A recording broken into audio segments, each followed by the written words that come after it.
thanks for coming, and we appreciate the coverage. Syracuse does a great job up here. You guys have been a class act all the way around. So that was a heck of a basketball game. Syracuse is good. We've had a huge struggle with dealing with their pressure, and again, I could not be prouder of our players. I mean, I think we had 18 first half turnovers, and to be able to look in their eyes and know that they were confident that they could handle it, and to watch them just get tougher and better as the game went on. Syracuse's pressure is designed to make you get weaker and question yourself the more the game goes on, and we went the opposite way. We got better. We got tougher. We made more plays. And again, I couldn't be prouder of our basketball team with that. In a game like this, it comes down to one play.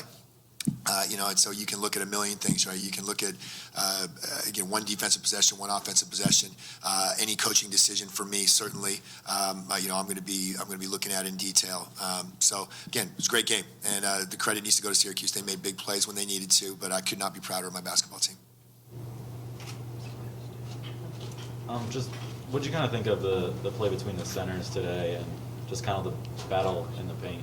Yeah, look, we've got some great inside play. Katie Quant and Mariela Fasula have done a really great job. They're a freshman and a sophomore, learning to play in the big time. But I thought that Syracuse did a great job. The Day sisters, again, they were all over the boards. They came up with just really huge offensive rebounds at key times, and that stuff makes a big difference. So again, it was a great battle both directions.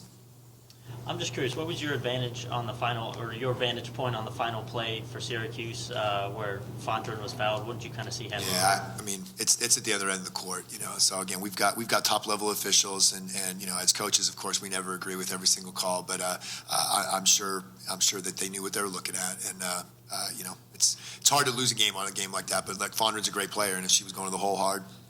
And again, you have to trust the officials to make the call. Was there anything specific you set up for your defense? I know the play initially went into Sykes, who left up behind the defender. Yeah, we wanted to make things as difficult as possible. I think we still had a foul to give at that point, but obviously we couldn't foul on a tip-in or whatever with 4 seconds left and all that. So again, we wanted to make it really difficult on them, and I thought we did. Again, ball ends up in her hands. She goes up strong, and she gets the call. And that's something that, again, I'm sure she's been trained well to do as well. Again, I wanted the final box score because for us to go from 18 turnovers in the first half to only 7 in the second half is just a really testament to our team. And again, that's the difference, is that when you're not giving them layups, it makes a huge difference. And again, really, really proud. And I just saw the woman to my left had 13 rebounds, which is huge. She may not look like the beast on the boards that maybe you'd think would come along with that number, but again, those hustle points are huge. Oh, and she made 7 3-pointers too, which is pretty cool.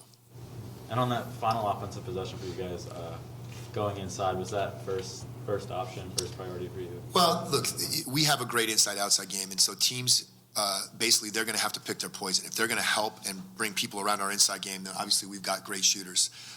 If they're going to stick on our shooters, we can't always get Kelly a shot anytime we want. And again, as far away as she can shoot,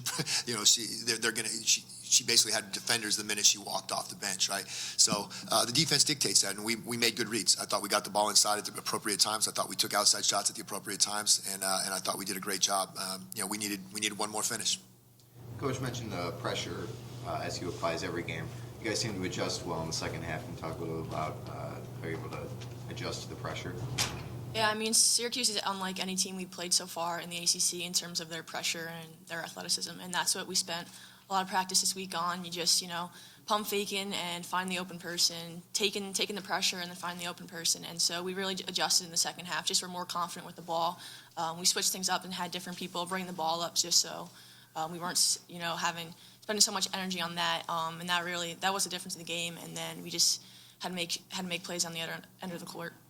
Kelly, I'm just curious, as someone who played a lot of threes tonight, what's your kind of read on Brianna Butler on Syracuse? Who's kind of predicated her whole career on successful three-point shooting? She's a hell of a player. I mean, she can shoot from anywhere on the court. She steps in the gym, you got to guard her because her range is endless. And then at the same time she was driving, she was getting in the lane, she was finding her teammates. She's definitely a very hard player to guard, and she makes everyone around her better, and she really put them on their back tonight and led them to victory. If I could just add that, she had 20 points at halftime, and we made some good adjustments. And again, as a team, I thought we did a nice job of making her life a lot more difficult in the second half. Honestly, I thought we were making her life difficult in the first half, and she still made shots. And that's what great players do, as Kelly points out. But again, when you stick to your defensive principles, and these guys believed in what they were doing, and we were able to make some adjustments and make it a lot tougher. And she only had 2 points in the second half, which again, I'm really proud with those adjustments defensively. Yeah, going off that, was there anything in specific maybe you orchestrated your defense to do against Butler? Yeah, just, you need to turn her into a little bit more of a passer, right? She has such a gifted scorer, and, she's not just a three-point shooter. I mean, she was finishing at the rim, she was getting to the ball of the basket. And so, again, we just needed a little bit more help and congestion around her, make things a little tougher, so some of those where there wasn't as much breathing room, which, again, made a difference. And Coach, you guys got out to an early lead, and Syracuse got out to another slow start. It's something that's happened in their past 2 or 3 games. Is there something different you see about Syracuse at the start of games, where maybe they look a step slower, or do you just kind of look at it case by case and you guys got to go hot start? I don't know. In a 40-minute game with that many possessions, I mean, again, if you flip a coin that many times, it might come up heads the first 10 times. Over the course of the game, are we 15 points better than Syracuse? No. Are they 15 points better than? So that stuff evens out, and sure enough, over a 40-minute game, it's a 1-point game. So no, I mean, Q does a great job, and again, he's got great players. Obviously, they were playing without Peterson tonight, and again, credit to their team and Fondren for doing a really nice job in the absence of their floor leader. How did you kind of anticipate the absence of Peterson kind of changing the dynamic for Syracuse on offense? We talk all the time about, we really don't worry about the other team. We play against great players every single night, and so you name it. We go through the ACC, and you got All-American after All-American, and Alexis Peterson's one of the best point guards in the country. But if she's not in, look, they're still going to do what they do. They were going to press like crazy. They were going to get to the rim, and again, they've got great players, and he does a great job. So, nothing changed about our game plan. It's just, one fewer player out there that they had in the sub-rotation, but that's really about it.